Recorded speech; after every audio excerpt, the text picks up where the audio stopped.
S, இப்போ நம்ம பார்க்க போகிறது ஆடிட் ஆஃப் என்பிஎஃப்சி. என்பிஎஃப்சின்னு என்ன? நான் பேங்கிங் ஃபைனான்சியல் கம்பெனி அப்படின்னு சொல்லுவாங்க. இதோடைய பிரின்சிபல் பிஸ்னஸே என்னன்னு பார்த்தீங்கன்னா ரிசீவிங் டெபாசிட் தான். இப்போ நம்ம பார்க்கும்போது ஆடிட் ஆஃப் என்பிஎஃப்சி இது வந்து சிஏ ஃபைனல் அண்டு இன்டர்மீடியட்டுக்கு ரொம்ப யூஸ் ஆகும். Meaning of NBFC section 45 subsection F 45I subsection F RBI act 1934. IC definition என்ன சொல்றாங்கன்னா, ஒரு non banking financial company is a company whose principal business is receiving deposit, lending money. அதான் கவனிங்க, receiving deposit, lending money or acquisition of shares or securities, hire purchase, leasing, insurance business, chit business. Important என்ன பார்த்தீங்கன்னா, NBFC performs financial activities but cannot function as a bank. அப்போ ஒரு non banking financial company அப்படின்றது வந்து ஒரு financial institution, அது ஒரு company தான். அதனால நான் பேங்கிங் இன்ஸ்டிடியூஷன் சொல்கிறாங்க. ஏன் அப்படின்னு பார்த்தீங்கன்னா, அது principal business is depositing, receiving deposit or lending. But அவங்க என்ன பண்ண முடியாது அப்படின்னு பார்த்தீங்கன்னா, அக்யூசியேஷன் ஆஃப் ஷேர்ஸ் வாங்கலாம், ஹையர் பர்ச்சேஸ் பண்ணலாம், லீஸிங் பண்ணலாம், இன்சூரன்ஸ் பிஸ்னஸ், சிட் பிஸ்னஸ் எதுனா பண்ணலாம். பட் இது வந்து பேங்க் மாதிரி ஆக்ட் பண்ண முடியாது. NBFC performs financial activities but cannot function as a bank. சரி, ஏன் அப்படின்னு கேட்குறாங்க. இப்போ வந்து principal business, financial institutions, non banking company, RBI registration 1934 is very important. Certificate of registration is very important. Example பாருங்க, ஒரு ஏபிசி ஃபைனான்ஸ் லிமிடெட்னு ஒன்று பிரிச்சுக்கலாமே, அவன் gives vehicle loans, gives business loans, accept deposits whether it is permitted. It is a non banking financial company but not a bank. ஏன்னா இது ABC finance லிமிடெட்னு சொல்கிறாங்க, banking லிமிட்டடாக வரல. அப்போ டைப்ஸ் ஆஃப் என்பிஎஃப்சிசி எவ்வளோ இருக்குதுன்னா, registered with RBI, reserve bank of இந்தியாவில் வந்து அவங்க கேட்கலாம். ஒருவேளை ஐசியில் கூட இந்த லிஸ்ட்டு சொல்லலாம். Asset financing company, loan company, investment company, core investment company, infrastructures finance company, infrastructures டெப்ட் funded company and micro finance company. அப்போ எக்ஸாம்பிளுக்கு ரைட் எனி 5 கரெக்ட்லி 1 மார்க் கிடைக்கும். அட்லீஸ்ட் 5 எழுதுங்கிறாங்க. Asset finance company, core investment company, infrastructure finance company, loan company, infrastructure financing company, infrastructure டெப்ட் fund company and NBFC micro finance companies. இது எல்லாமே வந்து என்பிஎஃப்சியோடைய model தான். Yes, classifications of frauds by NBFC. அப்போ ஒரு ஆடிட்டர் வந்து என்பிஎஃப்சி போய் செக் பண்ணும்போது அங்கே ஃப்ராடு நடக்குமான்னு கேட்டால் எஸ். என்னென்ன ஃப்ராட்லாம் நடக்கும்னு பார்த்தீங்கன்னா, cheating and forgery, cash shortage, misappropriation of funds, negligence ரொம்ப நடக்கும், criminal breach of trust, forged instruments, manipulation of bank accounts, fake fictitious accounts, forex irregularities, illegal gratifications. இதெல்லாம் நடக்குமான்னு சொன்னால் எஸ். இந்த மாதிரி விஷயங்கள் வந்து இந்த என்பிஎஃப்சி நடக்கிறதுக்கு நிறைய வாய்ப்பு உண்டு. Fraud, misappropriations, cash shortage, forgery, criminal breach of trust. ஆக்சுவலாக ஒரு லேண்டோட வேல்யூ வந்து வெறும் 550 லட்சம் தான் இருக்கும். ஆனால் இது 2 கோடின்னு சொல்லி போட்டு வாங்கிடுவாங்க. இதெல்லாம் வந்து ஃபோர்ஜரி, சீட்டிங் தான். Cash shortage reporting. If fraud intention is proved or suspected, report as a fraud. இல்லையா, அந்த ஃப்ராடு இன்டென்ஷன் வந்து ப்ரூவ் பண்ணிட்டா வந்து என்ன ஆயிரும். Even if it is not proved, என்ன ஆகும்? Cash shortage. எப்படி? மோர் தென் 10,000, more than 50,000 deducted by the management or auditors must be reported as a prescribed by the RBI. Example, cash available only 1,20,000. But நீங்கள் வந்து ஃபிசிக்கலாக செக் பண்ணும் பொழுது 1,50,000 difference எவ்வளோ? 15,000. அப்போ auditor should investigate if fraud suspected, report to RBI. புரியுதுங்க? இப்போ எதுக்காக நீங்கள் அந்த கேஷ் ஷார்ட்டேஜஸ் மோர் தென் 10,000 இருந்துச்சுன்னா அந்த ஷார்ட்டேஜஸ் வந்து நீங்கள் ஆர்பிஐக்கு ரிப்போர்ட் பண்ணணும், இங்கே ஃப்ராட் நடந்திருக்குது அப்படின்னு சொல்லி. அடுத்தது வந்து audit of investment companies. Auditor should verify physical verifications, verify investment actually exist or company source 5 crore mutual fund. Auditor obtain DP statements. அப்போ அந்த டிபி ஸ்டேட்மெண்ட் வாங்கி பார்க்கணும். அப்போ complaints with prudential norms ensures investments are within guidelines of RBI limits. Check பண்ணணும். Verify no loans against own shares. NBFC cannot finance purchase of its own shares. நீங்கள் உங்களுடைய ஷேரை வாங்கிட்டு அதுக்கே நீங்கள் பணம் கொடுத்த மாதிரிலாம் காமிக்க கூடாது. Dividend income. Verify dividend is actually received or not. இதெல்லாம் தான் நீங்கள் செக் பண்ணக்கூடிய மிக முக்கியமான விஷயம்.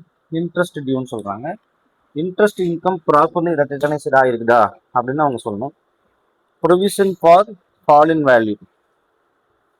Provision for fall in value. Temporary or permanent diminution should be consider. அப்போ ஒரு இன்வெஸ்ட்மெண்ட்டை நம்ம செக் பண்ணும் பொழுது first physical verification is very important. Prudential norms வரணும். இன்ட்ரெஸ்ட் இன்கம்மு அக்கர் ஆகிட்டுக்கு தான் நீங்கள் செக் பண்ணணும். இன்ட்ரெஸ்ட் ரெக்கக்னைஸ் பண்ணுறீங்களான்னு பார்க்கணும். அடுத்தது provisions for diminutions of income. அடுத்து வந்து audit of hire purchase finance company. Auditor verifies credit appraisal system, endorsement, finance charges, payment verifications, regularity of XP installments, physical verifications, insurance of assets. அப்போ auditor இதெல்லாம் verify பண்ணும். எதாவது credit appraisal system, endorsement, finance charges, payment verifications, regularity of HP instalments, physical verifications and insurance charges. Example, company financial truck. Auditor checks hire purchase agreement, down payment, EMI collections, insurance, ownership documents. அப்போ வந்து என்ன சொல்கிறாங்கன்னா, company வந்து check பண்ணுறது, ஒரு ட்ரக்கை வந்து check பண்ணும் பொழுது அப்போ அது ஹையர் ஃபைனான்ஸாக இருக்கும் பொழுது ஹையர் பர்ச்சேஸ் அக்ரிமெண்ட்டையும் டவுன் பேமெண்ட் கரெக்டாக வந்துக்குதான்னு பார்க்கணும். இஎம்ஐ கலெக்ஷன்ஸு, அதுக்கு மேலே இன்சூரன்ஸ் போட்டுக்கிறாங்களா அல்லது ஓனர்ஷிப் டாக்குமெண்ட்ஸ் இவர் பேர் தான் இருக்குதா அப்படின்ற மாதிரி நம்ம செக் பண்ணணும். சரி, அடுத்து வந்து compliances of public deposits directions by என்பிஎஃப்சின்னு சொல்கிறாங்க. Compliance of public deposit directions. Auditor should verify credit rating. NBFC should have prescribed credit rating. Interest and brokerage. What is interest and brokerage? Interest not exceeding the RBI limits. நீங்கள் அவங்க RBI limit சொல்கிறது தாண்டி நீங்கள் தரக்கூடாது. Deposit accepted only through return request தான். Deposit register. Check deposit register with residence. Repayment. Deposits repayment on maturity. Annual return filed before prescribed due date. இதெல்லாம் வந்து ரொம்ப ரொம்ப முக்கியமானது. போர்டு ரெசல்யூஷன் அப்படின்றது ஒன்று சொல்கிறாங்க. அதாவது பார்த்தீங்கன்னா, require where public deposits are not accepted. அப்போ வந்து credit rating, deposit registers, repayment schedules, return applications from the clients and board resolutions. சரி, இதெல்லாம் வந்து மிக முக்கியமானது. எதுலைங்க ஒரு என்பிஎஃப்சி பொறுத்த வரைக்கும். என்பிஎஃப்சி பொறுத்த வரைக்கும் ஆடிட்டர் ரிப்போர்ட்டில் என்னெல்லாம் சேர்த்துன்னு பார்த்தீங்கன்னா, certificate of registration. Auditor should verify whether company obtained valid certificates from the RBI. Operating without COR is an offense. So certificate of registration is very important. Example, XYZ Limited, Finance Limited started lending business without RBI registrations. Auditor reports non-compliances.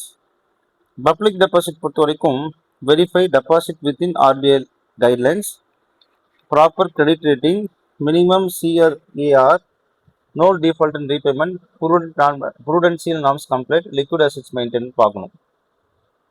IC keywords பொறுத்த வரைக்கும் public deposits, CRR, prudential norms and liquid assets. Resolutions for non-acceptance of deposits. Where company does not accept deposits, board resolutions கண்டிப்பாக exist ஆகிருக்கணும். NBFC MFI classifications. Yes. Verify whether company satisfies RBI norms. Reasons for qualified report. Auditor qualifies report when information is unavailable, non-compliance with RBI directions, wrong CAR, அல்லது no certificate of registrations, default in deposits. இதெல்லாம் வந்து ஒரு qualified report நீங்கள் தரத்துக்கு வாய்ப்பு உண்டு. அப்போ qualified opinion, adverse findings, report responsibilities. Applicability of NDAS. NDAS as applies to specify the NBFC depending upon net worth and RBI requirements.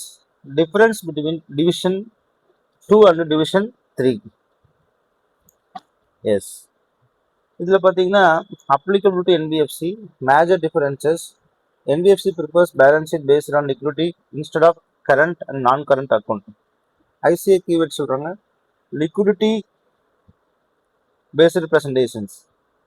Exception report to RBI. Auditor should report if company violates RBI Act, public deposit directions, prudential norms and systematically important NBFC directions.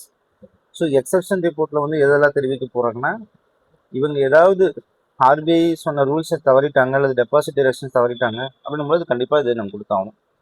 Audit of loan கம்பெனிஸ்ன்னு சொல்கிறாங்க.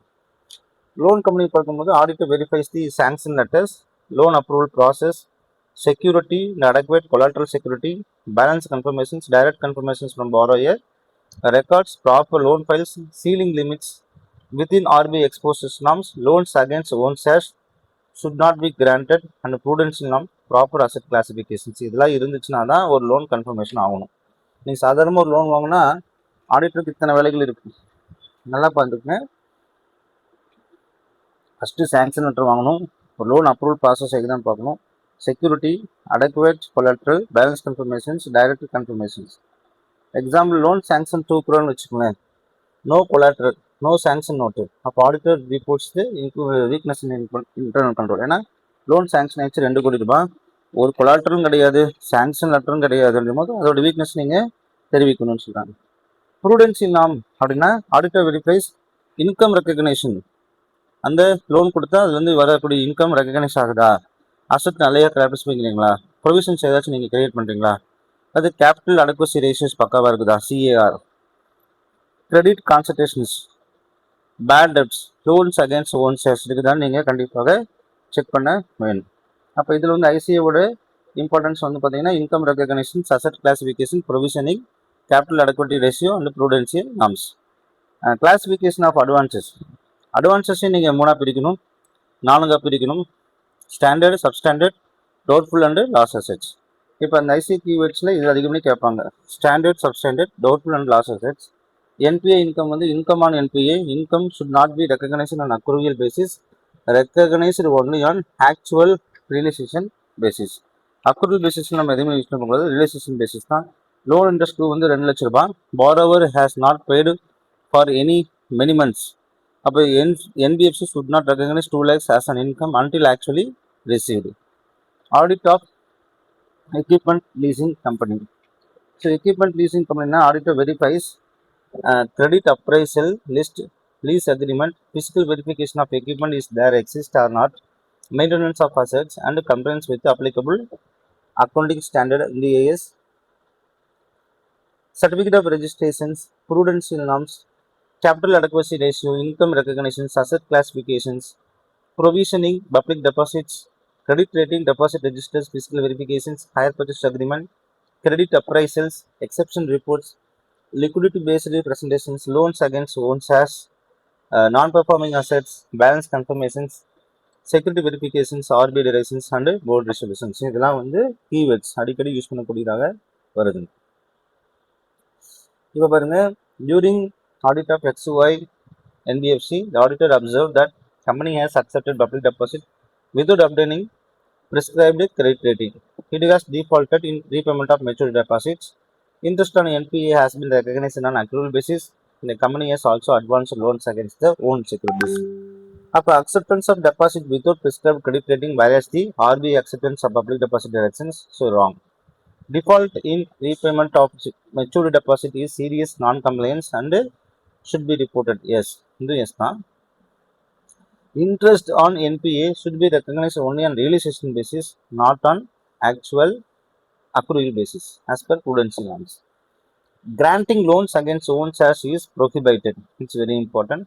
The auditor should report these adverse observations appropriately in the audit report and where applicable, submit the prescribed exception report to RBI. இதெல்லாம் நீங்கள் எழுதினா உங்களுக்கு சிம்பிளாக mark கிடைக்கும். Thank you students.